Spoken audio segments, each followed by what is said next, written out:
Aduh, Pak Dekan, selamat datang. Terima kasih, terima kasih. Pak Agus ini luar biasa nih, saya mengenal jenengan ini sudah lama sekali sebenarnya. Ya, alhamdulillah. Ya. 2000-an awal mungkin gitu. Ya, pulang dari Jerman tuh kali saya. Kelihatan ya. Itu tahun berapa ya pulangnya itu ya? 2000. Persis. Nah, Persis. saya kan angkatan 96. Oh ya. Yang mulai ketika saya mulai skripsi kan mulai ngurus-ngurus sesuatu ke KPFT itu, ke teknik. Ya.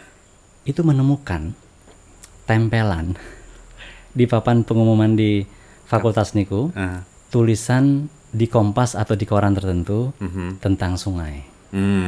Nama penulisnya Agus Mariono. Wah, itu. Iya. Di situ nyun sewu nih, saya dari geodesi. Banyak hal teknik kita pelajari tentu saja, tapi melihat dosen yang ilmu keteknikan menulis di media populer itu terus terang belum banyak waktu itu.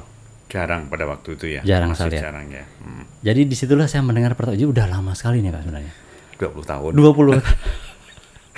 20 atau 21 tahun misalnya begitu. Ya. Jadi mungkin dari situ dulu, itu gimana ceritanya dulu kenapa tertarik menulis bidang itu di media-media populer yang waktu itu tidak banyak dilakukan oleh dosen lain. Oh iya. Dari situ dulu mungkin kita ngobrolnya kalau boleh. Jadi waktu saya pulang dari Jerman tahun 2000, saya karena terlalu lama di luar negeri, kira-kira 8-9 tahun saya keluar dari Gajah Mada ke semuanya itu ya, sehingga saya seakan-akan tidak punya network di Indonesia. Kosong lah saya, tidak ada yang nelpon, tidak ada yang ngajak, tidak ada yang pokoknya tidak ada yang nawarin gitu kan. Kemudian saya merasa, saya kan masih punya sesuatu yang ada dalam pikiran otak saya gitu. Kemudian saya masuk terus pagi sampai sore, saya gunakan untuk menulis. Satu menulis buku, yang kedua menulis di koran. Kenapa kemudian di koran? Karena saya melihat apa yang saya bawa pada waktu itu baru. Melihat sungai tidak dari sisi engineering saja, tapi dari sisi sosial, dari sisi ekologi, dan dari sisi ekonomi, dan juga dari sisi engineering. Itu pendekatan yang di Indonesia pada saat itu masih baru. Ya, maka saya kemudian suka sekali menulis itu. Dan kebetulan setiap saya menulis oleh Kompas diterima. Sehingga kira-kira ada 28 tulisan saya di Kompas itu. Ya, pada saat itu. Ya. Nyun sewu, Pak Agus, karena saya pernah juga lah nulis di Kompas dan saya tahu tidak mudah gitu maksud saya itu. Artinya dari tulisan saya yang ada itu cuman beberapa gelintir, yang ditolaknya mungkin 7 kali lipat dari itu. Makanya ketika saya mendengar ada orang yang sering sekali diterima, wah itu saya sudah. Ada bahkan teman saya nih guyon, tapi saya kira ada benarnya. Nulis di Kompas lebih susah dari bikin disertasi gitu ya. Ya, itu kalau menurut saya ya karena genre kita. Jadi style kita menulis itu sudah cocok sama redaksinya gitu, dan isinya mungkin bukan repetisi tapi sesuatu yang baru, yang menantang gitu, yang membuat. Nah, itu kalau genrenya nggak cocok ya mungkin baca sebuah nggak enak, langsung lewat gitu kan. Iya, betul. Jadi itu luar biasa, dan betul-betul pertemuan saya pertama dengan Bapak tuh di situ. Terus terang, artinya namanya muncul dan orang yang bisa membawa situasi itu kan sesuatu yang rumit ya menurut saya. Artinya sesuatu penting, rumit, ilmiah, tapi enak dikunyah ketika dibawakan oleh jenengan di media populer itu. Jadi itu somehow kalau boleh saya bilang itu juga menjadi inspirasi. Saya kan kemudian nyoba juga nulis gitu di koran atau di blog mungkin kalau saya. Jadi itu menjadi salah satu, jadi bantu nulis sangat itu. Dan sekarang sebuah kehormatan saya bisa mengundang Pak Dekan ini ke. Terima kasih, saya juga sebuah kehormatan. Sebelumnya saya tidak diundang, saya minta diundang ya. Artinya sama-sama lah. Saya punya perasaan, saya ini kalau kenal Mas Andi lebih jauh dan wawancari, saya bisa menyampaikan sesuatu yang mungkin berguna bagi saya dan bagi teman-teman yang lainnya. Sekarang fast forward sedikit, jenengan sebelum nanti kita bicara soal Dekan, yang paling yang paling nancep di kepala saya belakangan adalah jenengan mendapat award dari UGM sebagai, kalau tidak salah istilahnya itu paten terbaik ya, atau apa itu Pak istilahnya, betul nggak? Paten terbaik ya, Gajah Mada 2020. Nyun saya mohon diceritakan itu biar kita dapat inspirasi. Iya. Jadi saya tuh punya ilmu yang lain selain sungai, yaitu hujan. Pokoknya sumber daya air lah. Oke, siap. Sungai dan hujan itu 2. Satunya lagi ada pembangkit listrik tenaga air itu ya. Oh. Nah, itu tiga-tiganya itu saya punya. Nah, untuk hujan ini saya lama sekali sebetulnya sudah sejak tahun 90-an ya. Itu tertarik dengan hujan itu. Pada saat itu saya sama Pak Tony Atyanto Teroko itu meneliti hujan di Gunung Kidul. Berarti zaman itu masih belum sekolah ya jenengan mungkin ya? Saya belum sekolah. Saya baru lulus S1. Siap. Ya. Siap. Nah, terus saya penelitian di Gunung Kidul. Apakah air hujan itu cukup untuk satu atap itu untuk keluarga itu di situ. Kemudian saya teliti di satu kecamatan aja ya, salah Semanu pada waktu itu. Kesimpulannya cukup. Jadi satu air hujan untuk kalau ditampung semuanya kalau itu cukup. Ditampung di rumah itu sendiri. Di rumah ya. Jadi setiap rumah kan mereka sudah punya tampungan besar-besar. Makanya dulu juga sering ada masalah air, tapi karena air hujan masih dipakai terus, jadi masyarakat masih bisa menggunakan air hujan itu. Nah itu kemudian saya terus sekolah lama tidak berpikir air hujan. Ketika di Jerman kita diskusi juga dengan salah satu profesor saya yang di sana, Profesor Prince itu tentang air hujan. Dia menceritakan bagaimana air hujan dipakai di Maroko, di Afrika dan juga di India, di Sri Lanka gitu. Dan saya menceritakan juga pengalaman saya di Indonesia juga ada seperti itu. Akhirnya kita diskusi intens mengenai air hujan itu. Nah kemudian pulang ke Indonesia saya masih memikirkan itu. Dan saya walaupun keahlian yang didapat dari Jerman adalah sungai. Adalah sungai. Sebetulnya disertasi saya tentang sungai. Tapi hujan adalah mungkin bagian yang saya bawa juga. Betul. Nah, kemudian setelah itu saya mencoba. Ini yang menjadi masalah adalah sebetulnya penampung air hujan itu tidak diperbarui. Jadi tahun 70, 80 itu kan tangki dari beton itu langsung air dari cucuran atap masukkan gitu. Pada saat itu mungkin tidak ada masalah. Orang-orang tua kita ya. Tapi generasi milenial sudah tidak mau lagi dengan cara seperti itu. Harus ada teknologi yang relatif baru yang menyempurnakan teknologi itu. Teknologi sudah bagus, local wisdomnya sudah bagus, tapi perlu disempurnakan lagi. Gitu loh Pak. Terus saya membaca literatur kesana kemari, memikirkan, kemudian saya harus membuat ini. Itu tahun 2010 ini saya membuat pertama kali di MST itu di Fakultas Teknik. Ya, saya membuat di situ Sistem Teknik, Magister Sistem Teknik. Saya waktu itu jadi kepala minat studi di situ, minat studi pada waktu itu. Saya bikin 3 di situ. Nah, ternyata banyak interestnya itu. Jadi membuat alat tampungan itu? Alat tampungan plus penyaring. Jadi penyaring daun, jadi tambahi gitu. Tidak langsung dari cucuran atap ke tapi dari atap daunnya dihilangin dulu. Jadi daun tidak bisa masuk. Kalau masuk nanti busuk kan suara enak. Kemudian debu yang ada di atas tuh kan banyak gitu. Ya, debu kasar maupun halus. Juga itu masuk tidak langsung masuk, tapi dijebak dulu, ada penjebak, penyaring atau penyebab debu kasar. Tinggal debu halusnya kemudian disaring lagi. Jadi 3 saringan itu masuk sudah sangat bersih, sangat bersih sekali. Nah itulah kemudian saya buat dulu. Ternyata banyak yang tertarik, banyak yang bikin. Mohon maaf itu Pak, saya kan tidak paham. Itu tidak portable kan? Dibuat permanen di satu tempat atau gimana? Bisa portable karena tidak dilem, tidak ada apa-apa, cuma digabung-gabung aja karena dia tidak menahan beban yang berat. Betul. Terus setelah itu tahun 2016 saya mulai menulis patennya. Saya tulis paten, sengaja lah, saya pengen ini jadi paten gitu. Jadi paten, kemudian saya kirimkan, terdaftar kan, terdaftar, kemudian saya daftarkan sebagai layak paten gitu kan, untuk mendapatkan award dari UGM. Tahun 2016 saya dengan alat itu saya dapat layak paten terbaik. 2016 betul. Layak paten kan. Kemudian 2020 keluar patennya. Beneran paten gitu ya? Beneran paten. Saya masukkan lagi, menang lagi. Jadi paten terbaik UGM 2020 ya. Wow. Saya juga sangat bahagia. Cuman paten itu sudah dipakai banyak orang di mana-mana. Saya udah lapor sama UGM, gimana ini? Ya kalau sosial sama pendidikan biar aja lah. Tapi kalau industri mau ikut-ikutan ya mestinya harus tahu ada konsekuensinya. Ada konsekuensinya. Gitu. Ya, sekarang udah dipakai di berbagai tempat ya. Oh, oke. Di mana di hampir seluruh Indonesia ya. Oke. Dan itu Bapak terlibat dalam itu atau memang dikopi orang dalam tanda petik atau gimana? Ya, minta izin langsung. Oh, siap.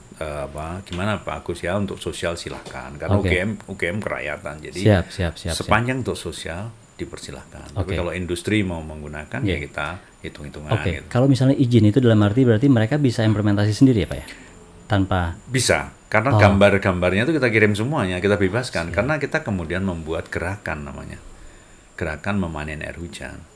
Jadi kalau satu penemuan itu yang kira-kira berguna bagi masyarakat, sangat sayang sekali kalau kita simpan. Gitu. Sangat sayang. Mungkin pendapatan dari sisi keuangan itu ya sangat sedikit sekali. Tapi kalau kita lepaskan aja kepada masyarakat, ya, justru kita buat gerakan, kita bangun komunitas-komunitas untuk tema itu, dan komunitas itu suka dan dia juga mempraktekkan, itu akan cepat sekali berkembang. Dan itu saya kira itu jauh lebih banyak pendapatan dalam tanda petik kepada kita, kepada UGM, daripada kita simpan gitu.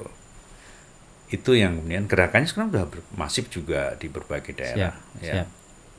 Kalau boleh tahu Pak Dekan, itu untuk satu implementasi itu berapa dana yang diperlukan? Kalau misalnya ada keluarga yang mau seperti itu, misalnya di Gunung Kidul itu? Ya, di Gunung Kidul kira-kira 5 jutaan lah. Oke. 4,5 juta, tangkinya 1 meter kubikan gitu. Oke. Tapi kalau memang mau iritan gitu ya, ngirit sendiri, dibuat sendiri, tenaganya sendiri, dengan batu batanya dibuat sendiri, ya kira-kira harga tangki plus harga pipa-pipa itu saja gitu. Tangkinya 1.750 plus pipa-pipanya kira-kira 1 juta ya, 275 lah itu buat sendiri, tukangnya sendiri gitu loh. Siap. Ya itu bisa juga. Oke. Ya. Itu berarti memang benar-benar dari atap itu saja ya? Dari atap saja. Yang dikumpulin dengan talang apa gitu ya, kemudian jadi satu gitu ya di wadah penampungan itu gitu. Iya. Nah, itu nanti akan kita kembangkan lagi seluruh tangki-tangki beton air hujan di Gunung Kidul yang masih ada. Itu tinggal kita tempeli penyaring aja, masuk, udah itu bersih sekali, tidak bau, tidak ada masalah apa-apa. Kemudian tangki betonnya kita cat biru gitu, kita perbaiki lah, kita perbarui. Saya kira itu menjadi hidup lagi. Saya udah survei lah, ini bisa dilakukan. Bisa gitu ya. Luar biasa, saya Insya Allah lah. Gitu. Salut dan terima kasih loh nih. Gimana, Pak Agus? Karena terima kasih karena ya itu tadi ya, ilmu yang nyata banget gitu loh dampaknya kepada kita. Gitu. Dan itu bisa kita terapkan juga di tempat lain juga saya yakin ya. Bisa. Mungkin satu boleh saya tanya lagi. Katanya tadi berarti air hujan yang dipanen oleh sebuah keluarga itu beneran bisa mereka pakai ya? Cukup gitu? Cukup. Dari volume cukup. Dari kualitasnya juga bagus. Jadi apalagi masyarakat disaring segala macam itu tadi. Jadi masyarakat itu kan takut. Air hujan itu kan asam, Pak. Di setiap saya presentasi selalu menanyakan itu. Saya cari kenapa ini ya, kalau semua orang mengatakan air hujan asam, padahal penelitian kita lebih dari 25 titik dan penelitian teman-teman di mana-mana air hujan itu nggak asam. 7,2, 6,9 pH-nya, netral total gitu ya. Dan air minum tuh dari 6 sampai 9. Masih masuk. 7,2 itu netral total gitu. Kemudian sifat kimianya juga bagus banget, itu lebih bagus dari air standar gitu. Semua di bawah standar, artinya maksimasinya di bawah ambangnya. Misalnya kalau TDS-nya 500, kita cuma 15 gitu. Itu kenapa menjadi seperti ini gitu. Itu menjadi memacu kita supaya bangsa kita jangan sampai kemudian terlena melupakan air hujan, mencari air yang lain gitu, kayak misalnya air sungai, kemudian di treatment mahal, air laut treatment hidrolisis jadi mahal lagi, air ngebor dalam tanah dan sebagainya, sementara air hujan dibuang, padahal air hujan sangat bersih. Nah, yang penting adalah ya dipakai semuanya lah, air hujan dipakai dulu, air tanah silahkan dipakai gitu. Tapi artinya tadi memang tidak asam ya menurut penelitian sama itu ya? Sekali, 7,4, 7,2. Ya. Ada memang literatur yang mengatakan air hujan yang di berbagai tempat itu asam gitu, hujan asam gitu, acid rain gitu kan. Itu sebetulnya sejarah di Eropa saat pasca Perang Dunia II, itu kan boom industri, tapi masih pakai fosil, pakai batu bara pada waktu itu. Jerman misalnya, Inggris kan, semuanya pakai batu bara, sehingga SO4-nya tinggi di awan itu, sampai luar biasa kan. Dulu kalau lihat perangko itu, Mas, perangko itu, negara industri itu adalah negara cerobong asap kan. Iya itu, bos itu kan. Jadi selalu asosiasinya begitu. Asosiasinya cerobong asap itu. Iya betul sekali. Nah, mengerikan toh itu. Nah itu kemudian ada kejadian beberapa acid rain di Eropa yang menyebabkan hutan-hutan mati gitu. Tiba-tiba fall, mati semua. Dicek acid rain, berita itu menyebar. Nah kita kemudian terkontaminasi. Indonesia menurut saya tidak mungkin ada acid rain karena kita negara kepulauan, bahwa awan itu dari laut, bukan dari darat maksimal ya, dari laut semua, sehingga don't worry. Dan saya sudah mempraktekkan di mana-mana, saya di Pulau Lengkuas di Sumatera itu semua pakai air hujan dan airnya segar sekali. Di Ambon juga sangat segar sekali. Dicek juga bagus, kimia fisikanya sangat bagus. Siap. Nah ini berarti ada edukasi yang perlu di situ, Pak. Edukasinya kencang sekali, harus mengembalikan kepercayaan bangsa kita kepada air hujan. Jadi salah satu dari sekian air minum, sumber air itu. Kalau Pak Agus dengar ini kodok ini, ngomong-ngomong, ini adalah kodok di rumah kami. Satu lagi tentang, karena saya penasaran ini. Kalau menurut jenengan yang benar sudah meneliti dan melihat itu, recommended nggak itu misalnya seperti perumahan seperti kita ini itu untuk memanen air hujan? Sangat. Gitu sangat recommended. Why not ya, misalnya rumah Pak Andi nih, ya beli tangki 3 meter kubik, isi di situ, udah pakai itu aja untuk mandi, cuci, apa-apa ya. Dan bisa juga teman-teman dari komunitas mengembangkan air hujan tuh dielektrolisis ya. Jadi pH-nya jadi 8, 9 gitu. Jadi air kangen air hujan. Nah, itu bisa menyegarkan badan. Bahkan kalau komunitas yang menyampaikan bisa menyembuhkan banyak hal, banyak penyakit. Saya unik, kataannya dengan Kangen water itu bukan ya? Iya, Kangen water itu kan pakai air biasa. Nah ini Kangen water pakai air hujan. Ya air hujan mungkin hasilnya malah lebih bagus gitu. Lebih bagus ini karena air hujan itu sebetulnya adalah air murni, H2O murni. Ya air kontaminasi mineralnya tidak banyak ya, sangat rendah sekali tadi. TDS-nya 15 cuma 12. Rendah banget.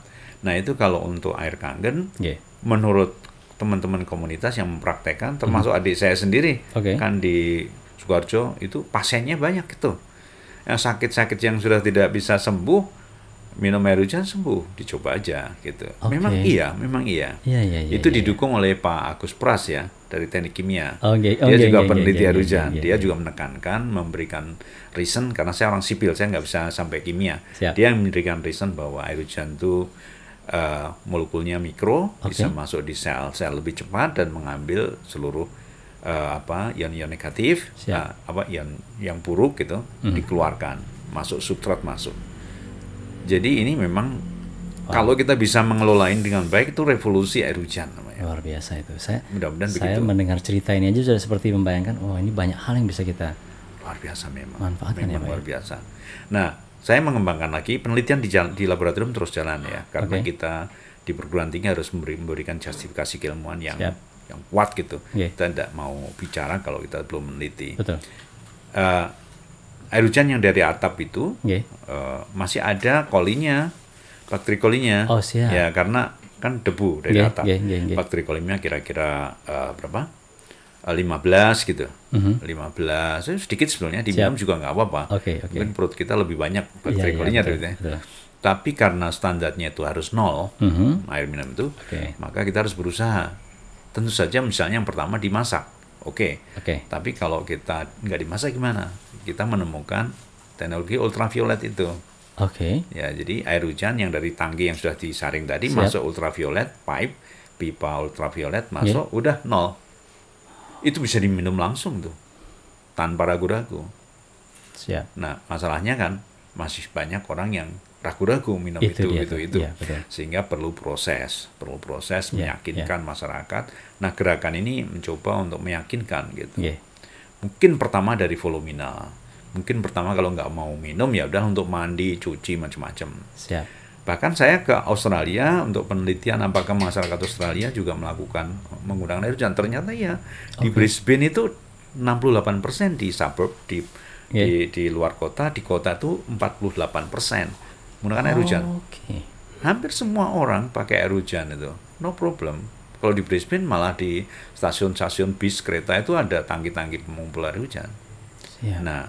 Saya kira Indonesia yang dianugerahi air hujan ini saya kira segera saja kampanye besar-besaran dengan air hujan. Kalau di Australia saya bayangkan karena mereka memang sumbernya sedikit ya Pak ya. Iya. Jadi kalau diminta mengarahkan ke air hujan kayaknya lebih cepat malah. Lebih cepat. Kalau kita kayaknya apa-apa ada ya mungkin. Iya. Sendang banyak, sungai ini gitu. Opsinya mungkin lebih ini gitu. Ya, tapi orang kadang-kadang di Indonesia lupa bahwa pertumbuhan air galon itu cepat sekali. Berarti itu adalah pertanda bahwa kita semakin tidak percaya dengan air kita sendiri. Air sumur, air yang ada. Ya, di samping juga masalah yang lain. Pertumbuhannya cepat sekali. Nah, bagaimana sekarang kita menyeimbangkan, karena kalau itu kan jadi mahal gitu ya. Betul. Ya, karena harus di industri yang membuat betul gitu. Sekali. Ya. Belum nanti begitu terjadi dominasi atau monopoli gitu ya, harga akan ada di tangan mereka. Akan naik terus sih saya kira. Sekarang sudah 20.000 per galon ya. Wow. Nah, mungkin ya 5 tahun lagi jadi 40.000 jadi kan bisa. Nah, itu yang membuat kita semakin semangat. Ayo kita buat galon air hujan dengan cara tadi plus ultraviolet, kan murah ultraviolet, udah jadi air hujan dalam galon. Sangat murah sekali. Bahannya nggak beli, langsung udah.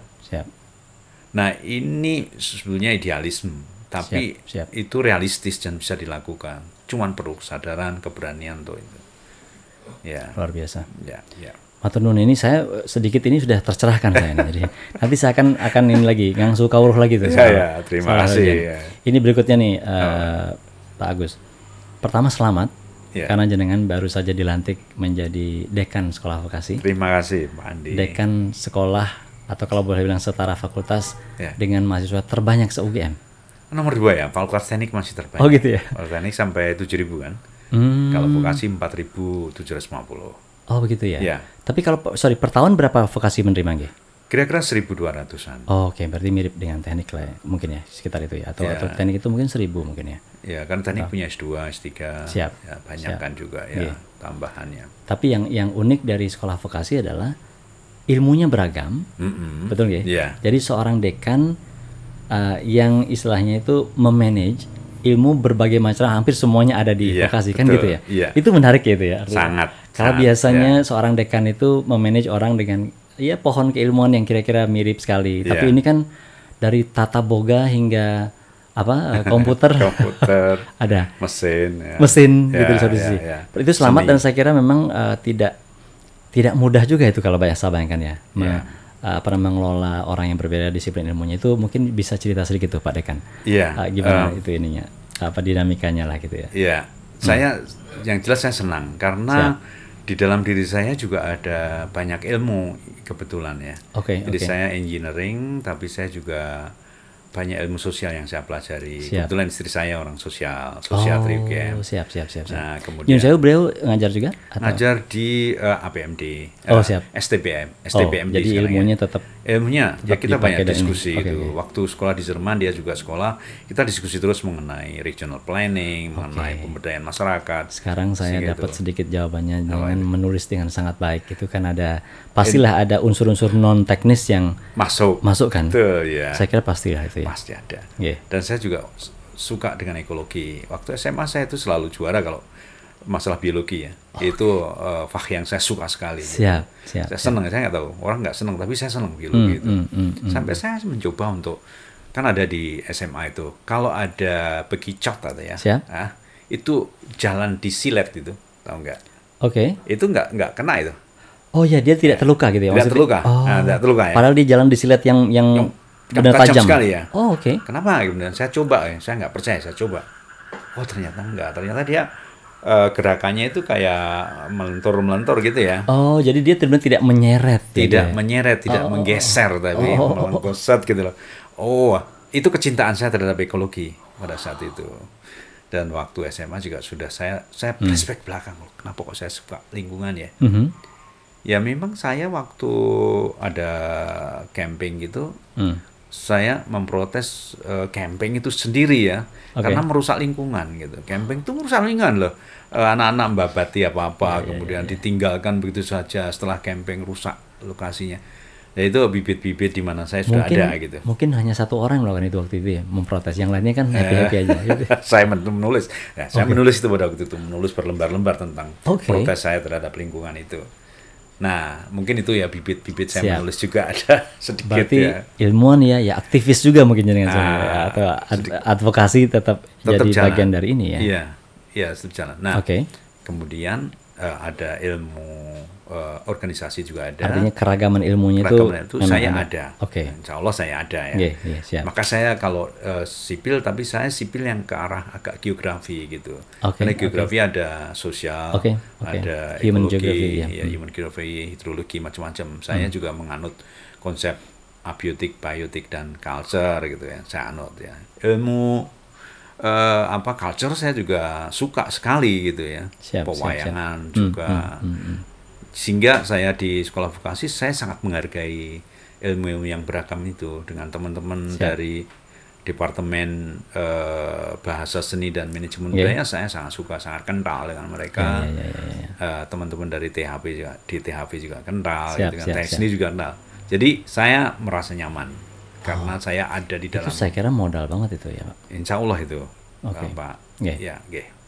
Jadi artinya kesukaan atau kecintaan atau penerimaan terhadap keberagaman ilmu itu memang secara alami jenengan merasa itu punya gitu ya? Saya merasa punya. Dan siap. saya juga tidak ada perasaan ilmu tidak penting ini. Saya merasa posisinya penting di sini dan itu sudah saya buktikan dengan gerakan-gerakan tadi yang semuanya memerlukan ilmu-ilmu itu.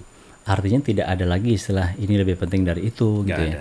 Saya membayangkan ketika kembali kita di restorasi sungai misalnya. Itu jangan tadi juga sempat cerita di offline tentang betapa pentingnya ilmu non teknisnya di situ ya. Iya, betul. Atau jangan itu malah lebih penting atau lebih rumit urusannya, betul nggak? Ketika kita melakukan restorasi, betul ya begitu ya Pak? Betul begitu. Ya? Jadi kalau kita bicara restorasi sungai ini ya misalnya restorasi sungai itu memasukkan semua ilmu. Systemic thinking itu adalah ilmu yang kita dapatkan waktu kita mengelola magister sistem teknik. Itu kan bagaimana berpikir sistem gitu. Bahwa berpikir sistem itu tidak ada satupun yang boleh ditinggalkan. Ibarat kalau kita mau menyelesaikan masalah itu semua taruh di meja, tidak ada yang boleh ditinggalkan. Baru kita berpikir keras supaya semua elemen itu terkait gitu. Bisa terkait langsung maupun tidak langsung, bisa sekarang, temporal atau bisa nanti gitu. Nah, bukan hanya ilmunya tapi juga bidangnya gitu. Sehingga di dalam restorasi sungai itu ada ilmu hukum, gitu, ilmu filsafat juga ada, kemudian orang-orang arsitek juga masuk, semua ilmu masuk di situ. Sipil juga masuk, geografi, ekologi, agama juga masuk di situ. Saya bayangkan religius juga masuk. Mungkin lebih sulit itu misalnya yang saya bayangkan secara sederhana ya, teman-teman itu. Setelah semuanya bagus, jangan meyakinkan masyarakatnya justru misalnya tidak gampang. Sehingga ilmu yang diperlukan adalah, saya nggak tahu itu apa, negosiasi mungkin atau antropologi mungkin begitu ya, tentang masyarakat. Mesti gitu. Jadi masyarakat harus meyakinkan dirinya sendiri. Maka dibentuk komunitas-komunitas, mereka berdiskusi sendiri, meyakinkan diri sendiri mereka. Ini menarik ini. Ya, jadi apa ya? Kita kalau mencoba untuk meyakinkan mereka, itu kan vertikal modelnya kan, instruksi dari atas ke bawah, memberitahu gitu. Tapi ketika Purwowasiso, kekuasaan berpikir dan kekuasaan menggerakkan itu ditaruh di komunitas, nah mereka kemudian menyadarinya sendiri, berdiskusi sendiri, membuat pre-planning sendiri. Nah, feedingnya dari kita memerlukan, kalau dia memerlukan ilmu tentang sungai kita beri. Kalau perlu ilmu tentang ini sosial, ada ahli sosial yang masuk gitu bicara. Itu di medsosnya, di grup-grupnya udah dengan sendirinya dia saling mengisi di situ itu. Dan terutama at the end of the day mereka merasa ini punya saya. Betul. Bukan hasil instruksi orang. Betul. Jadi masyarakat tuh sangat kalau menurut saya di gerakan itu. Mereka proud dengan apa yang dilakukan, tapi tidak merasa ini buatanku sendiri, tidak. Mesti ada gurunya gitu loh. Ini guru saya. semua mengatakan kamu guru saya, aku guru kamu gitu ya. Jadi bukan saling menggurukan gitu. Jadi saling menghormati karena ilmu itu dapatnya dari sana dikit, dari sana dikit, dari sana sedikit. Mereka juga dapat dari kita. Saya juga dapat dari masyarakat banyak sekali gitu. Sehingga kayak Gongni itu guru saya. Dia nganggap saya gurunya dia juga gitu ya. Wah luar biasa kalau kayak gini ini. Nah itulah systemic thinking. Jadi kembali ke vokasi tadi, berarti menurut saya apa yang tadi Bapak sampaikan itu tentu sangat membantu dalam mengelola komunitas yang begitu besar, begitu beragam ilmunya. Betul ya Pak? Begitu kira-kira. Insya Allah itu ya, saya membantu ya. Mungkin sedikit Pak, tentang vokasi yang lebih detail sekarang. Di vokasi itu ada berapa, apa istilahnya Pak ya? Departemen? Departemen. Oke, itu ada berapa Pak? Ada 8 departemen. 8 departemen, oke. Ya, departemen, saya sebut satu-satu ya? Boleh, kalau ini. Departemen teknik mesin, teknik sipil, teknik elektro, departemen layanan informasi kesehatan, kemudian departemen ekonomi dan bisnis, kemudian departemen DTHV, T itu THV veteriner, ya. Teknologi hayati dan veteriner, ya. Kemudian di BSMB departemen bahasa seni dan manajemen budaya. Dan itu apa kebumian berarti? Satu lagi departemen kebumian. Ya. Berarti 8 itu ya? Di 8. Oke, berarti ada 8 ketua departemen. Ada 8 ketua departemen. Yang di dalamnya ada prodi-prodi lagi? Nah, prodinya sekarang masih ada 43. Total ya? Totalnya. Tapi separuhnya adalah D3, separuhnya S1 terapan atau sarjana terapan. Atau mungkin dengan bahasa lain D4 bisa kita bilang? D4, atau D4 strip sarjana terapan. Kalau sekarang sudah menggunakan sarjana terapan di dalam ijazah. Nomenklatur dan ijazahnya menggunakan sarjana terapan. Gelarnya menjadi apa itu? STR. STR titik apa gitu ya. Applied something. Applied something gitu. Gitu dan ya. D3 sekarang udah mulai ditutup. Mulai passing out ya. Passing out ke D4 gitu. Artinya di masa depan yang akan kita miliki di sekolah vokasi itu adalah sarjana terapan. Sarjana terapan saja. Begitu. Gitu. Pertimbangannya apa itu Pak? Artinya bagaimana dinamika itu sehingga terbentuk dan mengarah ke situ? Ya. D3 kita itu kan sudah lama sekali. Sudah kira-kira 35 tahun ya sejak berdirinya. Dan banyak dosen dan juga mahasiswa menghendaki adanya penambahan jadi D4. Terbukti dengan adanya ekstensi dulu kan. Sehingga setelah D3 kemudian ekstensi gitu. Di samping itu juga bachelor atau basic knowledge itu kan di sarjana gitu kan. Mau jadi guru SD aja harus guru TK sekarang sarjana juga kan, guru SD juga. Sehingga itu kayak tuntutan gitu loh, tuntutan mahasiswa. Tapi bagi saya juga sebetulnya tuntutan perkembangan. Jadi dengan adanya sarjana terapan, dosen-dosennya juga ikut berkembang. Karena tidak hanya berpikir selevel D3, juga berpikir selevel sarjana. Kemudian berkembang lagi memikirkan untuk S2, S3 gitu. Jadi itu akan kemudian ada mobilitas vertikal yang terus-menerus berkembang, baik mahasiswa maupun dosennya. Tanpa kita menafikan bahwa D3 itu penting. Oleh karena itu di sarjana terapan itu ada yang baru, membuat baru, D4 baru atau sarjana terapan baru, ada yang meneruskan yang D3-nya. D3-nya tambah setahun gitu. Tambah setahun aja. Jadi kan 6 tahun ini kurikulumnya hampir sama. 6 semester. 6 semester ya, kemudian ditambah 1 tahun. Mata kuliahnya tambahin aja gitu. Ada muatan manajemennya di situ udah cukup. Sehingga gelar itu menjadi tetap STR ya? Tetap STR. Atau begini, masih memberikan opsi misalnya silakan kalau orang ingin mengambil D3? Belum bisa. Tidak begitu ya? Belum selalu siap. Jadi terminal pertama adalah sarjana terapan.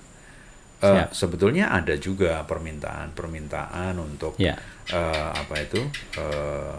bisa keluar di D3 kemudian masuk lagi untuk D4 dan seterusnya ya. Tapi dari sisi manajemen pelaksanaan kan sulit sekali itu, sehingga belum dilaksanakan. Sehingga arahnya dari kita adalah cenderung ke situ ya. Ke sarjana terapan, kemudian S2 terapan, kemudian S3 terapan. Kita ingin membentuk sebuah pendidikan terapan yang komplit gitu, di UGM komplit gitu. Nah ini menarik ini Pak Dekan. Ketika kita sudah D4, berarti asalnya terapan, itu berarti nanti di sana akan atau sudah ya ada S2 terapan juga, begitu kan maksudnya? Ya akan ada. Ya akan. Sekarang sudah ada 2 yang sudah selesai naskah akademiknya, proposalnya, untuk segera disubmit ke universitas untuk dibicarakan di senat universitas ya. Dan itu adalah perintah dari rencana induk kampus kita Siap. Bahwa UGM merencanakan untuk membuat S2 terapan. Dan Undang-Undang 12, Undang-Undang Pendidikan kita sudah menyatakan bahwa pendidikan terapan sampai di doktor terapan ya. Master dan doktor terapan. Saya kira itu sudah clear. Mudah-mudahan kerjasama, artinya kesesuaian antara program S1 atau S2 biasa dengan S2 terapan itu saling nyambung, artinya tidak merupakan persaingan tapi komplementer, kebutuhannya apa gitu di situ. Dan itu memang akan marah ke situ ya Pak ya? Kelihatannya sudah. Sudah ada 2 yang tadi diselesaikan naskah akademiknya ya. S2 pariwisata dan S2 keselamatan dan kesehatan kerja yang mungkin akan segera didorong interdisipliner juga. Nah, kalau kita bicara ini kiblatnya kemana? Kita ada kiblat nggak misalnya di luar negeri itu memang seperti itu? Saya kurang paham soalnya. Ada memang sudah ada praktik seperti itu atau pripun ya? Ya, di luar negeri banyak sudah yang S2 terapan ya. Di Indonesia pun juga sudah banyak. Jadi UGM termasuk agak telat karena kita transformasi D4-nya baru tahun 2019 ya. Ya sehingga perlu waktu sampai ya kira-kira 2021-22 lah baru itu. Di Indonesia misalnya di PENS banyak politeknik yang sudah punya S2. Di Surabaya. Ya sudah ada, dan Politeknik Bandung juga sudah ada, mulai ada semuanya. Jadi itu karena memang perintah dari undang-undang untuk segera membangun. Betul, itu menarik sekali.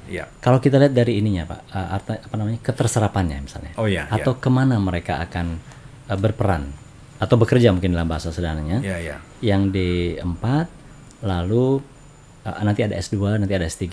Itu bagaimana proyeksinya kalau yang direncanakan di situ? Apa yang sudah terjadi? Yang sudah terjadi di 4, result study kita di sekolah vokasi itu sangat tinggi pengembaliannya, 100%, hampir 99%. Wow. Jadi datanya valid.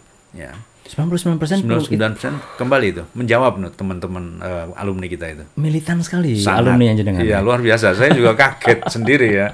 Sampai kita mendapatkan pujian dari universitas karena 99%. Ada 100% ya. Mengembalikan semuanya. Nah itu gini, 30% itu diterima bekerja sebelum lulus mahasiswa kita itu, baik sebelum pandemi maupun pasca pandemi ini. Jadi tidak berubah. Kemudian 82% dalam waktu 6 bulan habis sudah. Sisanya yang 20% ya. 82 ya berarti tinggal 18% itu dalam 1 tahun terserap. Jadi bagus. Kita masih pengen meneruskan supaya 3 bulan itu selesai gitu dengan cara tertentu gitu. Kemudian yang diterima penuh itu 82%. Jadi tidak part time, kerja penuh gitu ya. Kan Anda diterima 82% udah bagus. Ya, kontrak penuh artinya dia sebagai staf penuh gitu ya. Siap. Kemudian yang mendapatkan gaji lebih dari UMR 1,2 itu ya kira-kira 80% juga udah tinggi ya, lumayan. Jadi ini modal yang bagus. Yang aneh juga pada saat pandemi justru tidak ada perubahan. Ya, jadi itu angka yang fantastis loh itu Pak Dekan. Insya Allah itu fantastis tuh. Itu sudah menyenangkan sangat kita. Betul. Nah, kemudian yang S2 ini gimana? Apakah akan ada seperti itu ya? Harapan kita ada. Ada penelitian yang kemarin disampaikan oleh Diksi, itu bahwa mahasiswa vokasi di seluruh Indonesia itu, ketika dia sudah bekerja dalam waktu 10-15 tahun, karirnya berhenti. Sekarang ini, karir berhenti. Penyebabnya apa gitu? Ditanya. Saya menjawab, penyebabnya tidak ada S2-nya.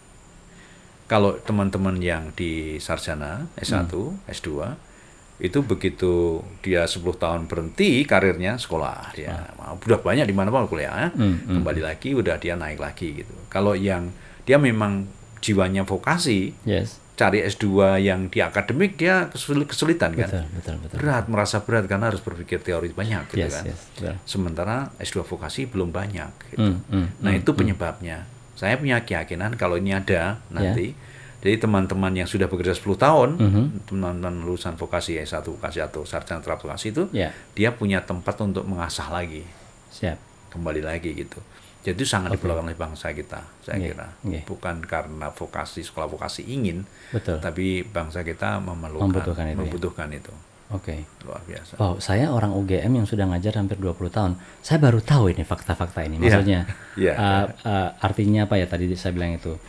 Keterserapan misalnya contohnya tadi. Betul, yang luar biasa. Saya membayangkan gini, Pak Dekan. Saya aja nggak ngerti, apalagi masyarakat. Kira-kira kan gitu ya? Artinya memang ini perlu nih cerita ini gitu maksud saya. Iya, perlu cerita ini. Betul ya. Terima kasih sekali ini. Siap. Gini Pak Dekan, satu lagi. Ini saya akan tanyanya belak-belakan saja ya, maksudnya nih. Kalau saya misalnya menyerap aspirasi atau bagaimana orang memandang vokasi segala macam itu, to be honest with you Pak, itu nggak selalu positif atau keren. Nah itu akan saya katakan saja nih, karena kita lagi berdiskusi. Jadi di zaman saya terutama misalnya atau setelahnya itu masih memandang ya vokasi itu adalah pilihan terakhir atau karena nggak dipilih. Saya akan belak-belakan cerita ini. Tentu kita punya story juga tentang itu atau punya semacam cerita di belakangan ini gimana Pak sebenarnya atau Pak Dekan saya juga kira pernah mendengar itu mungkin atau itu. Pernah saya mendengar. Pripun itu? Nah, sekarang udah berubah Pak. Sudah berubah dari penerimaan mahasiswa kita yang di UGM ini, kita bicara UGM siap. Itu yang pilihan satu banyak sekali. Ya, hampir berapa ya kita terima itu? Ya 90% lah pilihan pertama. Kalau pilihan dua memang tidak kita ambil ya. Pilihan satu ya. Kemudian cutting score kita sudah berada di rata-rata cutting score UGM ya. Artinya tidak gini ya. Betul. Ya, kita kan udah ujiannya udah sama-sama. Itu satu, sehingga ada peningkatan. Ini karena nama UGM lah, saya pikir. Nama UGM yang mendorong Pak Rektor, Wakil Rektor, selalu mendorong supaya maju, supaya percaya diri untuk menarik talenta-talenta masyarakat gitu ya. Passionnya apa gitu. Saya kira udah menggembirakan sekali. Ya, dengan capaian seperti itu. Dan dari alumni yang bekerja itu rata-rata puas ya, kayak kemarin ke Sleman ya. Ke Sleman dengan Pemda Sleman menyampaikan ini kita punya alumni D4 di sini gitu kan. Senang sekali karena dia langsung pada penyelesaian masalah gitu. Memang diajari untuk menyelesaikan masalah gitu. Artinya memang pesan dari UGM untuk terapan tadi, tidak berpikir terlalu analisis teoritis, tapi coba cari selesaian masalahnya gimana. Aplikatifnya. Itu saya kira menjadi pegangan kita. Ya, saya juga meskipun saya backgroundnya akademik, saya sudah lama memang jiwa saya itu vokasi sebetulnya. Saya kayak air hujan tadi. Setuju. Sungai tadi. Kalau hanya solusi gitu. Kalau hanya murni peneliti, saya bayangkan itu mungkin hasilnya bukan itu, Pak ya. Bukan sebuah alat yang sangat nyata diimplementasikan gitu. Semua baik, tapi saya kira itu maksud saya setuju bahwa ada naluri vokasional tuh di dalam proses itu gitu. Dan itu yang saya ingin sampaikan kepada teman-teman semuanya. Kita memang diberi tugas ke sana, bahwa masalah di masyarakat yang real, yang nyata, yang mudah-mudah itu, tapi masyarakat nggak tahu itu, ayo kita bantu gitu. Itu yang masih kurang kita gitu. Saya kira itu. Nah ini menarik tadi ketika Pak Dekan mengatakan 90% adalah pilihan pertama. Itu juga shockingly positif ya di yang saya terima. Itu mungkin arti betul. Ini saya mencoba ini sok-sok tahu nih menganalisis. Anak-anak muda sekarang Pak Dekan itu rupanya memang cukup clear tahu gitu. Apa yang mereka mau, bahwa misalnya gelar mentereng itu bukan lagi sesuatu yang mereka paling harap-harapkan, mungkin bukan mereka banggakan seperti itu. Kalau misalnya kita geser sedikit nih ke pentas dunia begitu, kan sekarang banyak sekali orang yang ikut kursus aja, short course begitu, ngambil short course di berbagai macam penyedia short course, dapat sertifikat, lalu mereka bekerja di perusahaan-perusahaan ternama. Kalau Bapak saya kira sangat paham ini. Google dan IBM aja pernah menyatakan tuh, I don't need your diploma, gitu kan? Itu mungkin ada kaitannya ke situ ya Pak, perubahan paradigma itu atau pripun? Kalau beberapa banyak teman juga mengatakan seperti itu, artinya bahwa anak-anak muda sekarang itu pengennya memang yang nyata gitu, sesuatu yang real yang bisa kita kerjakan, kita pakai sebagai solusi. Saya kira ke sana arahnya, dan itu sangat angin segar bagi sekolah vokasi untuk lebih mengarahkan dirinya ke sana. namun tetap juga bekerja sama dengan program-program S1 sarjana untuk supaya kedalaman ilmunya itu tetap kita pegang karena kita penjaga marwah ilmu, tidak bisa serampangan istilahnya begitu. Jadi ini saya dorong juga teman-teman dosen-dosen untuk bekerja sama dengan teman-teman S1, dosen-dosen S1 untuk ngeklikkan itu antara hilir sama hulunya harus kuat gitu. Paling tidak ngajar bareng segala macam itu mungkin dimulai dari situ. Iya, betul. Sekalian informasi Pak Dekan, saya juga mengajar di sekolah vokasi. Terima dan kasih, saya sangat senang. Tapi terus terang begini, somehow ya saya lihat itu, karena kelasnya kecil mungkin ya. Itu saya senang sekali dengan interaksinya gitu. Mereka menurut saya itu sangat engage di kelas itu. Karena ya mudah-mudahan memang secara umum terjadi seperti itu ya. Karena mereka ya di satu sisi mereka tahu cukup clear apa yang mereka mau tuju. Kalau seperti yang tadi kan ini saya kaitkan dengan fakta tadi 90% memang pilihan pertama ya. Jadi bukan orang yang merasa terjebak, bukan orang yang merasa tidak. Jadi saya kira itu this is a very good news, saya kira. Ada memang pilihan-pilihan kedua karena ada beberapa jurusan yang tidak banyak menerima atau kepeminatannya sedikit. Pendaftarannya sedikit akhirnya ada pilihan-pilihan dua dari luar yang masuk. Itu malah mengerikan kita. Karena pilihan dua itu bagus-bagus sebetulnya, tapi tahun kedua mereka bisa hengkang dari situ. Jadi pilihan kedua itu memang paling akhir. Kalau memang nggak ada pilihan pertama baru pilihan kedua. Gitu ya. Namun kita juga pengen punya treatment bagaimana anak pilihan kedua yang bagus-bagus itu terpesona dengan sekolah vokasi. Akhirnya dia tetap memutuskan untuk tinggal di situ. Itu yang harus kita lakukan. Ibaratnya tuh kalau guyonan zaman dulu tuh, mereka tersesat tapi di jalan yang benar. Awalnya mungkin merasa tersesat tapi begitu ini keren kok sekali. Diajari bikin ini ya memang kita tekankan untuk setiap dosen itu tidak hanya bicara mengenai teorinya tapi prakteknya, bikinnya, tugas-tugas bikin ini jadi bagian yang penting sekali itu ya. Siap. Saya mau kembali tadi kepada ini Pak Dekan, migrasi dari D3 ke D4 itu tadi. Saya juga menduga ini ya, itu mungkin tidak mudah juga tuh transformasinya. Betul nggak? Itu gimana ceritanya kalau boleh saya tahu tuh? Jadi mahasiswa itu memang punya tuntutan untuk jadi D4 sebetulnya. Ya, jadi D4.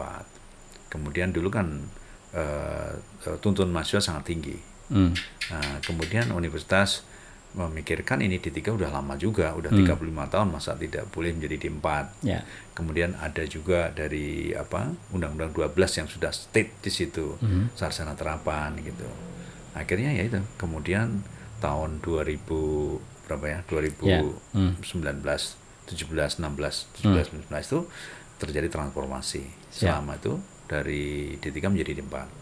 Nah itu. Kalau dari segi dosennya misalnya, adakah yang Bapak lihat kendala atau keraguan atau mungkin malah halangan begitu dari sisi dosen atau tidak ya? Malah mereka juga pengen begitu? Ke D4 ya, semua dosen sangat menuju ke D4. Begitu? Ya, keinginan itu sudah ada. Jadi waktu saya juga pulang dari Jerman, saya pertama mengusulkan untuk D4 Teknik Sipil pada waktu itu ke Fakultas Teknik. Tapi kandas pada waktu karena itu. Karena waktu itu masih di fakultas-fakultas masing-masing D3 itu ya. Kenapa D3? Kita sudah lama sekali loh ini, mau ke D4 tambah 1 tahun saja kok sulit pada waktu itu tahun 2000. Saya jadi ketua untuk mengurus itu, saya buat satu dokumen di D4-nya Teknik Sipil pada waktu itu. Gitu. Sudah dibahas di Sena juga, Sena Teknik lah. Ya, tapi kandas karena memang belum sinkron tuh antara atas bawah pada waktu itu, sehingga ya kandas lagi gitu. Perjuangannya lama itu. Berkali-kali. Artinya begini maksud saya itu sekarang jadi nyambung nih benang merahnya. Pak Agus Mariono adalah memang dekan baru dalam tanda petik, tapi sebenarnya nafas perjuangannya di vokasi itu, apalagi untuk menjadikan D4 sudah lama. Sudah lama. Tahun 2000 saya pulang dari Jerman, saya sudah ngurus itu. Saya tahu di Jerman itu, yang saya tahu dari beberapa alumni ya, katanya memang ya D4 yang ada di situ, kalau memang mau seterapan adanya itu, bukan D3 gitu. Iya betul. Ya, teman-teman saya di sana kan banyak. Saya juga ngundang salah satu dosen Profesor Eisenhower juga ke Indonesia, ke UGM, ke Sekolah Teknik ya, Teknik Sipil pada waktu itu untuk bicara mengenai itu ya. Akhirnya ya alhamdulillah sekarang semua perlu perjuangan 20 tahun muncul ya. Dan artinya sekali lagi selamat ini menurut saya. Artinya kan Pak Dekan sebagai yang saya tahu itu cukup baru, tapi kan ternyata track record di bidang ini tuh udah lama, karena saya tahunya jenengan tuh di sungai Pak soalnya. Iya. Iya. Iya, itu jadi sangat bagus itu. Iya. Mungkin teman-teman menyangka saya itu ahli sungai saja gitu, tapi sebetulnya saya itu ya vokasi banget apa yang ada dalam diri saya itu. Ya, saya tidak akan puas ketika saya bicara mengenai teori misalnya, saya harus membuat sesuatu yang itu bisa digulirkan di masyarakat, dipakai di masyarakat, nah itu baru. Nah, itu baru saya akan puas di situ itu. Kalau saya sih tidak meragukan itu. Kalau nggak gitu kan nggak dapat paten terbaik. Jadi ini sekali itu. Selamat sekali lagi, terima luar kasih biasa. sekali. Nah, kalau mau bicara soal kendala misalnya nih, di sisi mana yang Bapak melihat di vokasi itu yang mungkin challenge yang lebih paling tinggi sekarang atau lebih tinggi begitu? Karena tadi kan secara semangat semuanya kelihatannya sih mengarah kepada itu gitu. Gimana Pak? Saya kira kendala untuk membawa dosen-dosennya menyadari tentang tugasnya sebagai dosen di sekolah vokasi yang mengajak mahasiswa, mengajak seluruh sivitas akademika menjalankan perintah dari universitas, hilirisasi, ya focusing pada hilirisasi, focusing pada menciptakan alat-alat keterampilan, membuat inovasi-inovasi yang bisa langsung dirasakan masyarakat gitu. Nah, terus kemudian cara mengajarnya bagaimana? Agar mendorong itu tadi. Agar mendorong itu adalah kendala besar, itu perlu energi besar gitu. Kalau kita biarkan mungkin nanti karena syarat masuk dosen itu adalah seperti syarat di program sarjana. Harus S2. Betul. Ya. Tidak ada syarat dia harus S2 terapan, gitu kan. TOEFL-nya juga harus tinggi, pernah menulis di Scopus atau di jurnal internasional atau jurnal nasional. Betul. Persis sama. Iya. Sehingga tidak ada kevokasiannya. Sehingga setelah masuk kita perlu menggodok kita supaya menuju ke sana, itu yang menjadi kendala. Artinya perlu energi besar. Saya bayangkan juga dengan bahasa lain. Kalau kita tidak dorong secara khusus, maka beliau-beliau itu akan menjadi dalam tanda petik sama dengan dosen akademik tadi yang menghasilkan paper. Ya, itu tentu juga sangat hebat ya. Tapi kalau di vokasi memang dituntut itu seperti tadi real work atau yang bisa. Betul. Sekarang kita sudah mengembangkan kurikulum yang benar-benar vokasi gitu. Gimana beda? Kalau dulu vokasi itu udah jadi ada magang 1 semester di belakang ya. Setelah MBKM ini kan program akademik juga magang 1 semester. Sama dong kalau gitu ya. Kemudian kita transformasi, kita tidak bisa main-main kalau dalam hal ini. Kita harus berbeda dalam arti dalam konteks mengerjakan pekerjaan kita. Akhirnya kita rubah bahwa kita magangnya tuh 3 semester. Udah tak terkejar lagi oleh teman-teman saya. Kalau udah 3 semester mau apa? Jadi semester keempat itu sudah PKL atau magang, ya 1 semester atau 4 bulan, boleh 2 bulan, tergantung prodi masing-masing. Tapi semester akhir 67 atau 78 itu 1 tahun magang. Karena industri juga mengendakinya 1 tahun. Karena kalau 6 bulan tuh baru mau pinter udah pulang gitu ya. Betul. Nah, dengan begitu maka ini benar-benar akan menuju ke vocational. Namun juga ada 3 pilihan di 2 semester akhir itu. Pilihan pertama adalah magang di industri, bisa di luar negeri. Kita sudah mengirimkan ke luar negeri juga ke Hungaria. Jadi kalau semakin banyak main baik ke luar negeri, dengan 1 tahun itu menjadi menarik bagi industri. Karena mereka cukup lama memanfaatkan dalam tanda petik itu ya. Dan bagi kita juga bagus karena dia akan menjadi skillnya matang gitu. Ya, kemudian yang kedua tapi boleh juga penelitian terapan di lab. Ya, selama setahun juga. Tapi yang ketiga adalah entrepreneur, buka startup ya, boleh 1 tahun itu juga. Bisa digunakan 3 pilihan itu. Itu yang memberikan kebebasan mereka belajar bagi mereka itu. Ya. Dengan begitu maka kita yakin bahwa memang kita bisa melaksanakan tugas itu dengan baik, dengan perubahan kurikulum yang kemarin diminta oleh universitas untuk menyesuaikan kurikulum MBKM tadi, kita merubah sekalian aja kita rubah gitu. Dan itu juga dipakai di negara-negara Eropa, Belanda, Jerman pada waktu itu ya. Ketika dia 4 tahun, ya semester 3 malah dia itu ke industri untuk hal-hal yang sifatnya umum. baru semester 6-7 atau 7-8 ke industri lagi. Oh, ketika mereka sudah lebih matang ilmunya. Lebih matang ilmunya, ya. Nah, saya kira itu juga akan baik juga bagi dosennya karena ada input dari luar. Betul, dari setuju sekali. Mahasiswanya masuk ke kita ini.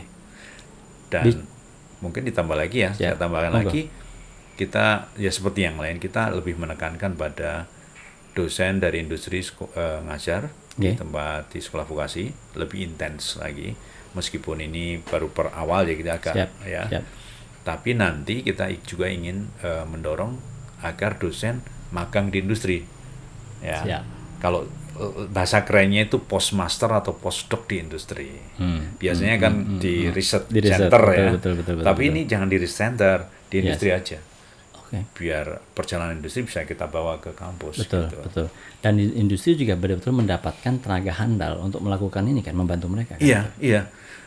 Industri jelas akan sangat bahagia dengan dosen di sana. Ya mudah-mudahan juga digaji dosen itu di sana. Dengan durasi yang cukup kan gitu. Bukan sekedar kunjungan kerja yang sehari 2 hari tanda tangan SPPD itu ya. Ikut menyelesaikan masalah-masalah di industri. Dan itu nanti kalau dia pulang mengajarnya udah berbeda. Udah luar biasa di situ ya. Dan saya membayangkan kalau itu dijalankan itu jauh lebih confidence. Mudah-mudahan begitu. If I were them gitu ya, dapat 6 bulan di industri yang betul-betul pas pokoknya lintang pukang di situ, pasti pulangnya beda tuh. Mentalnya pasti beda. Masih beda. Dan industri dan efek domino positifnya akan punya banyak teman dari industri ya. Dan akan membawa banyak pekerjaan ke universitas atau ke kampus. Dan akan banyak mahasiswa yang bisa magang di sana. Jadi efek sistemiknya tinggi itu, efek positif sistemiknya dengan melakukan itu. Tadi Pak Eket kan cerita soal internasional tadi. Oh iya. Mengirim ke Hongaria segala macam itu. Mungkin saya ingin menarik dulu ke yang lebih besar sedikit. Berarti aspek internasionalisasi di pendidikan vokasi itu menjadi penting dong sekarang. Sangat. Itu gimana tuh? Ini apakah sudah ada rencana atau ke arah situ atau pripun itu? Jadi internasionalnya ada 2. Internasionalisasi membuat program-program double degree gitu dengan politeknik maupun program-program studi yang sama. Juga internasionalisasi untuk mengirim tenaga magang mahasiswa di luar negeri. Dan juga dosen-dosen bisa juga tadi postdoc, postmaster di industri itu di luar negeri. Gitu. Dengan begitu maka sekolah vokasi UGM menjadi kuat karena informasi ilmu itu semakin banyak dalam dan luar negeri. Nah, komunikasinya juga akan bagus di dalamnya itu. Itu adalah dasar berpikirnya. Oleh karena itu kemudian kita memulai sudah dosen-dosen supaya menggunakan bahasa Inggris. Ya, tadi dengan insentif ya bagi dosen yang berbagai bahasa Inggris. Terus akan naikkan dari insentif 25%, nanti 50% terus gitu. Jumlahnya juga akan tambah terus nanti tambah. Artinya kalau dosen bersedia mengajar dalam bahasa Inggris untuk kelasnya itu dia mendapat insentif. Ada program insentif untuk dosen apapun bisa oleh departemen bisa memberikan. Nah, semakin banyak semakin baik. Dan kita juga akan mendapatkan input juga lebih banyak karena mahasiswa melihat bilingual misalnya di lesson di lecture-nya itu itu akan baik. Akan lebih bergairah lagi gitu ya, tidak merasa inferior lah gitu. Artinya itu sudah dilakukan ya Pak ya? Sudah dilakukan. Artinya begini yang saya bayangkan, berarti kelas-kelas berbahasa Inggris sudah mulai ada. Tapi kalau program degree yang full internasional berbahasa Inggris itu akan segera segera. Jadi 2022 ini sudah ada yang berangkat untuk pariwisata ke Taiwan. Ke Taiwan. So itu maksudnya gimana? Artinya sekolahnya di sini 3 tahun di sini. Ya, yang tadi kan ada 1 tahun bisa pergi. 3 tahun di sini kemudian ke Taiwan gitu, berangkat di sana sambil bekerja sambil sekolah di sana.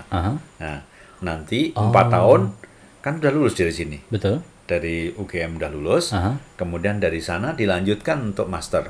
1 tahun yang di sana tadi diakui sebagai tahun terakhirnya di sini di UGM. Sehingga betul itu menuntaskan itu.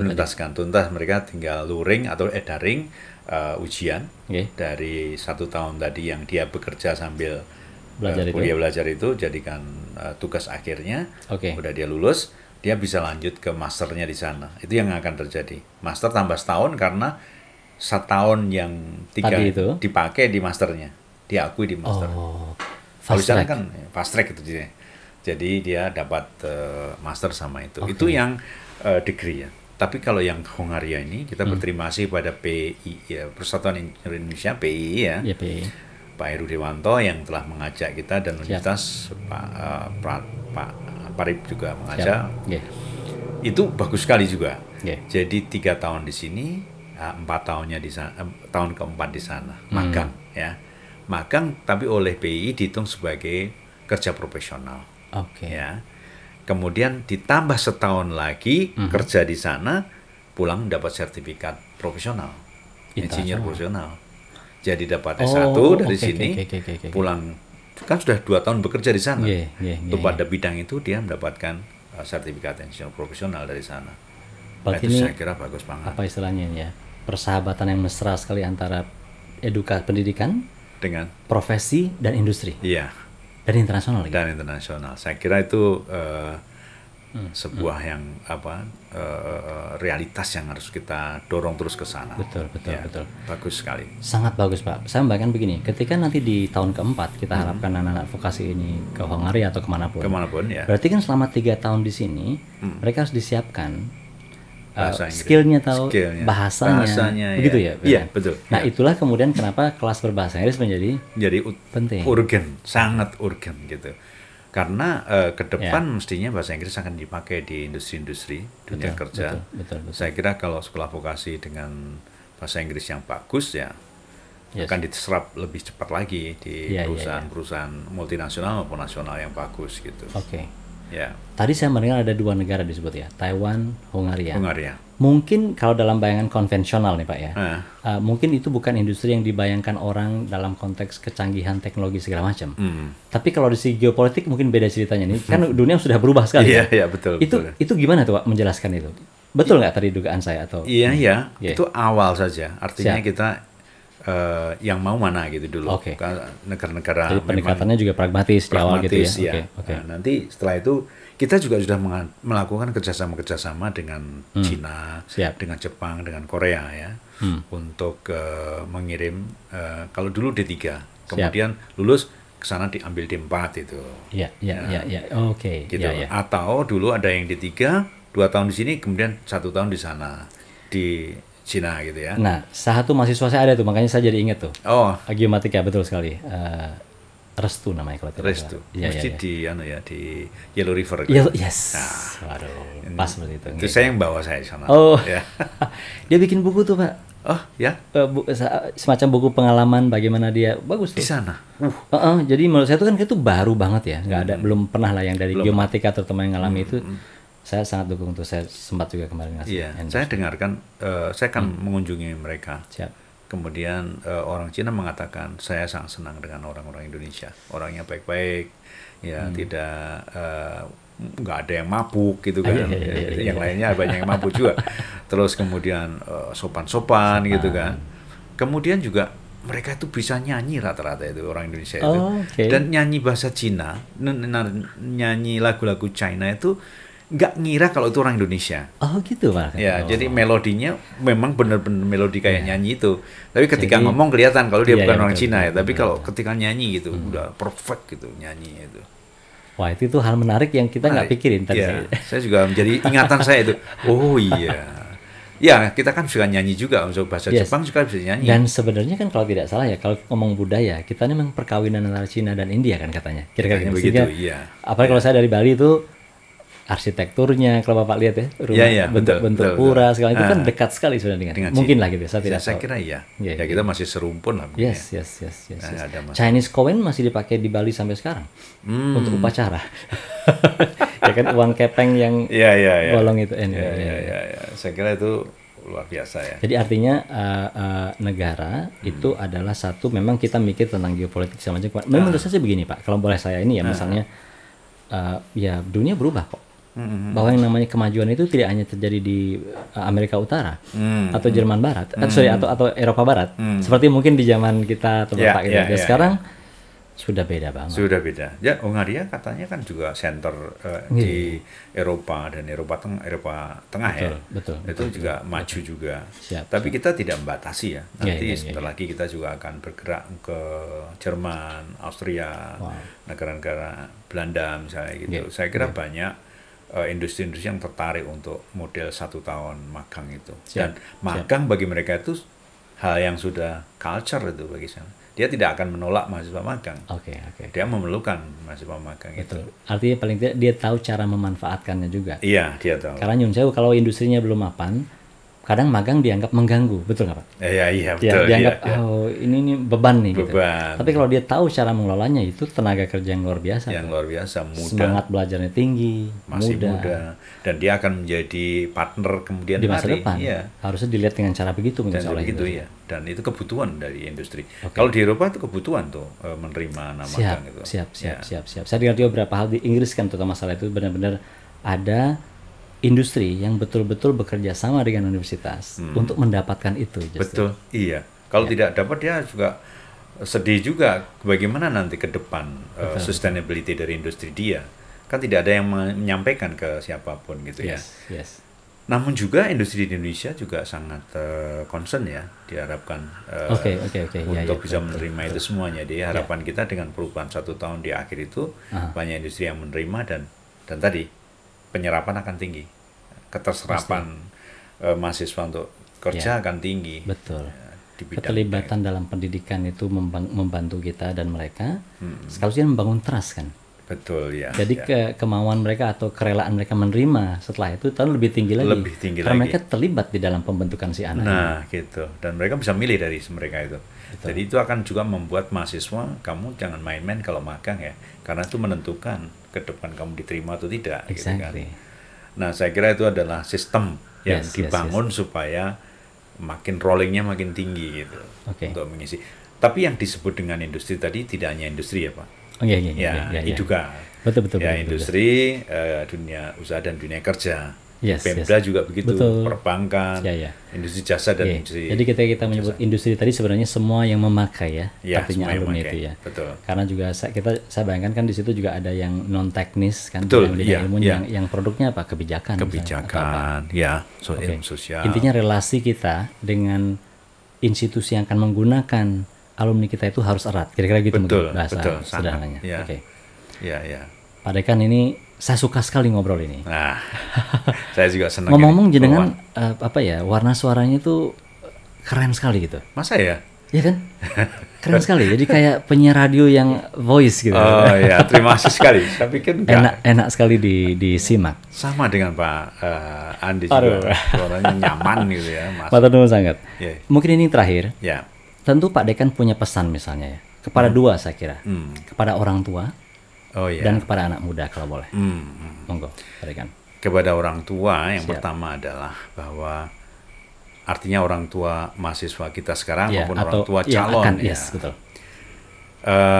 Pada orang tua saya menyampaikan bahwa kalau Bapak Ibu menginginkan putranya siap kerja kalau lulus ya, kemudian juga punya keterampilan selama dia kuliah dan di samping itu juga ilmunya juga ada, rasa percaya dirinya ada, masuk ke sekolah vokasi itu adalah pilihan yang baik, yang benar. Karena sekolah vokasi itu sebetulnya adalah sekolah kehidupan, ilmu sama amal jadi satu di situ. Ya mungkin itu menjadi bagian penting yang menjadi pertimbangan. Kepada mahasiswa yang sudah ada, you are already on the right track. Take sekolah vokasi, definitely, karena Anda akan mendapatkan ilmu dan mendapatkan pelatihan, ngelas juga dapat Anda, praktek di pariwisata juga sudah dapat, menghubungi pemerintah daerah sudah dapat, mengukur semua mengelola tanaman juga dapat, yang tergantung jurusan masing-masing dan Anda mendapatkan 1 tahun praktek di lab di industri itu suatu yang luar biasa. Jadi don't worry, you're on the right track. For the new student, sekolah vokasi adalah pilihan yang tidak jelek. baik sekali. Right. Saya kira Dan gitu. kalau dulu ada sedikit keraguan misalnya, aku nanti bisa lanjut apa enggak? Ini udah ada disiapin S2 S3 Iya, nya S2 S3.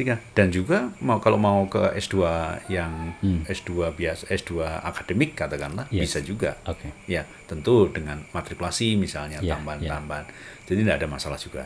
S2 berikutnya di Terapan juga ada gitu. Wow. You are on the right track. Definitely. Nice.